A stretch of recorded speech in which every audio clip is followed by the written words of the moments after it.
तर नमस्कार मित्रांनो, मी सर्पमित्र युगान शात्राम आणि आज आपल्याकडे आहे एक मॉनिटर लिझार्ड, ज्याला मराठीमध्ये घोरपड या नावाने सुद्धा ओळखले जाते. तर मित्रांनो, गोष्ट अशी आहे की घोरपडीला सुद्धा वन्यजीव संरक्षण अधिनियम कायदा लागू आहे, ज्यामुळे तिला सुरक्षा प्रदान झालेली आहे. त्याच्यामुळे तिला तिची शिकार करणे किंवा अवैध तस्करी करणे किंवा तिला मारणे किंवा छेडखानी या बाबतीत गंभीर गुन्ह्यामध्ये ते दाखल होऊ शकते. तर हा छोटासा बच्चू आहे मॉनिटर लिझार्ड, जे काल आम्हाला सापडला. याला रेस्क्यू केलं गेलं. बघू शकता किती सुंदर मॉनिटर लिझार्ड आहे. आम्ही हिला आज एक कॉकरोच दिला खायसाठी. तिनं चवीने मस्त कॉकरोच खाल्लेला आहे. बघू शकता किती सुंदर बच्चू आहे.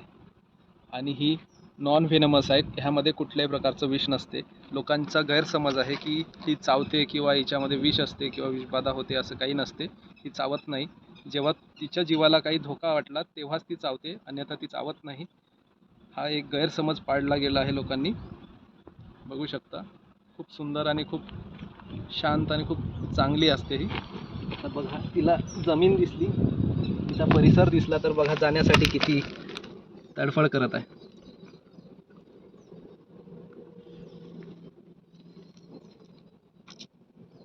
बघू शकता किती छान आहे. माझ्या हातावर आहे पण मला चावण्याचा प्रयत्न ती करत नाही आहे. याचा अर्थ जे लोकांमध्ये जो गैरसमज आहे तो चुकीचा आहे.